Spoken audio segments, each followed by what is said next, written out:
is more than a ruse now. It is more than a negotiation. This is not just about finding the best match to impress Lady Whistledown, or the Queen, or any member of the Ten. Welcome back to GMA. That is a scene from the hit series of the holiday season, Bridgerton. The historical romance from Shonda Rhimes follows the young men and women of London's high society. And this morning we are joined by two of the stars, Phoebe Dynevor and Regé-Jean Page. Good morning to both of you. I have to say, I feel like I know you already. I've been spending a lot of time with both of you recently. The show is fantastic. Phoebe, of course, you play the eldest Bridgerton daughter out looking for love in London's marriage market. Regé, you are the ravishing Duke of Hastings, a committed bachelor. And I have to say, woo, the relationship between the two of you, it is tumultuous, quite steamy at times. How did you all work to build this chemistry? And we're told you worked with something known as an intimacy coordinator. What's the deal with that?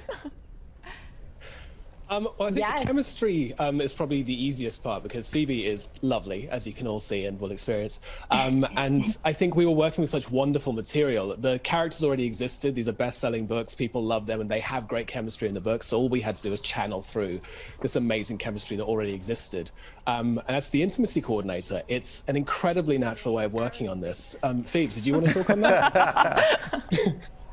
Yeah, no, it was so great to have an intimacy coordinator. We blocked every scene weeks before we started shooting them. So by the time we got to set, we knew exactly what we were doing and we both felt safe. And I think it just made the whole experience a lot easier and nicer for both of us.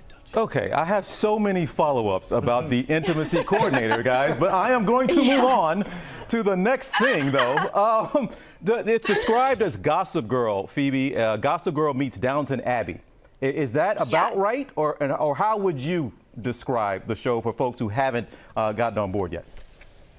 I mean, I'd say that I think it's a reimagined world of Regency England. So it has so many modern elements, you know, the modern music, the song that was just playing then, there's sort of Ariana Grande remixes and all sorts of things. So the music is so influential and the costumes and everything's just a heightened world. So in that sense, it is a period drama, but it's also, there's elements of that Gossip Girl of the Lady Whistledown and the writer. You know, like Ariana Grande's perfect for that scene. There's some aggressive, like, Tinder swiping left, except in real life at the ball. It's very thank you next. You know? And Regé, let me ask you this, because there were 8 full-scale balls, celebrations as part of the series here. That's a lot of dance routines that you got to remember and organize. How did you pull that off? A lot of rehearsal, and then when you thought you'd rehearsed enough, more rehearsal. Phoebe and I would call each other up at the weekend after spending a week rehearsing, going, hey, I've got Sunday free. Do you want to practice the dance some more? Yes. And so we'd go around and kind of trip over each other's feet for a couple of hours. But that's a wonderful way to get to know someone and to get to trust someone, because they have to literally catch you when you fall. And we had the best time as well. We literally loved doing the dance rehearsals. We get so excited about doing them and you know, hearing the music that we were going to dance to. It was a really special part of the show. And I'd like to hear from you both on this. You all have reached wide audiences all over the world now, and you've reached this new, I guess, level of fame at a time that you can't go out and enjoy being famous. Now, Phoebe, is that, and I see your face there, Regé. but Phoebe, I'll start with you. What is that like now? You can't be out and about. And even if you go out, you're supposed to have a mask on. How do you enjoy this fame in quarantine? I mean, it's sort of surreal. Me and Regé just checked in with each other because a lot's changed in a few days. But it's actually really nice. I've just been going on walks with my mum and my family over the field, and that's about as much, you know, going out as we get. So yeah, it is quite strange and separated, but I think it's also quite nice, actually.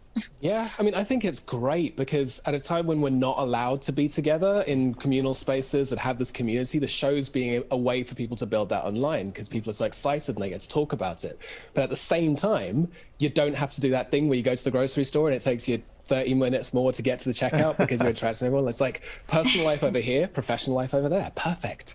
Phoebe, I have to ask you quickly about the costumes in this show. They are amazing. I hear you wore 104 different dresses. Wow. 104. Tell us, how brutally painful are those corsets? Be honest. I mean, the corsets aren't so bad. We had Mr. Pearl make all of our corsets, so they were fitted to our bodies, which were amazing. And I lucked out because I only wore a half corset, which isn't as bad as the full one. But I just felt so lucky to be in all these amazing costumes, and every single dress was fitted to perfection. So I spent hours and hours in there with everyone, and just the hard work that was put into making those costumes. It was just such a joy to be a part of it. Honestly, it was amazing. It's every 11-year-old girl's like dream, but it was mine anyway.